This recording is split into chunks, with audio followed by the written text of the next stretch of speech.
37. Le Tao pratique constamment le non-agir, et pourtant, il n'y a rien qu'il ne fasse. Si les rois et les vassaux peuvent le conserver, tous les êtres se convertiront. Si, une fois convertis, ils veulent encore se mettre en mouvement, je les contiendrai à l'aide de l'être simple qui n'a pas de nom. L'être simple qui n'a pas de nom, et il ne faut pas même le désirer. L'absence de désir procure la quiétude. Alors, l'empire se rectifie de lui-même. Nous voici arrivés à la fin du livre premier. En effet, le Tao Te Ching est séparé en deux parties. Donc le prochain verset, le verset 38, commence le livre second. Ce n'est qu'anecdotique, puisque l'exemplaire du Tao Te Ching retrouvé et daté du IIe siècle avant Jésus-Christ avait les chapitres en désordre, dans un sens différent de celui qu'on connaît habituellement. Bon, dans ce verset, on revient sur cette notion extrêmement importante du non-agir, qui est, comme vous devez le savoir maintenant, l'action du moindre effort, c'est-à-dire être efficace en ayant l'impression de ne rien faire, en agissant avec l'intuition. En Occident, on ne connaît pas vraiment cette notion, puisqu'il faut toujours forcer encore et encore, du genre il faut transpirer pour réussir.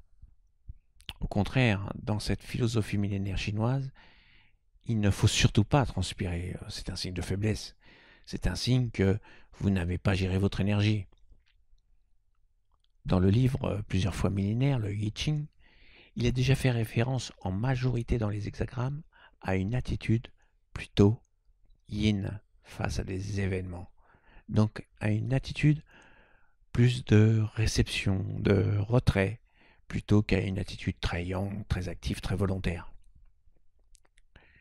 Je pratique le tai chi et comme n'importe quel art martial, être efficace avec le moins d'efforts possible. Voilà pourquoi quelqu'un qui pèse 50 kg peut facilement battre quelqu'un qui en pèse 100, puisque la force n'est pas un facteur primordial. Il vaut mieux la souplesse, donc une tendance yin. Et comme dit Bruce Lee, devenez comme de l'eau. Et dans la même mouvance que le bouddhisme, si vous désirez atteindre la paix intérieure, il faut diminuer vos désirs. J'avoue, plus facile à dire qu'à faire, mais la preuve que des sources différentes arrivent aux mêmes conclusions.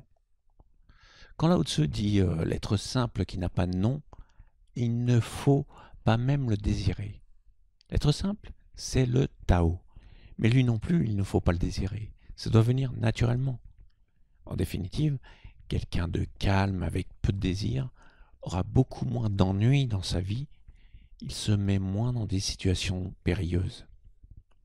Le Tao est donc le non-agir. Essayez de sentir ce flux qui traverse votre corps et qui vous guide naturellement vers votre meilleure version de vous-même.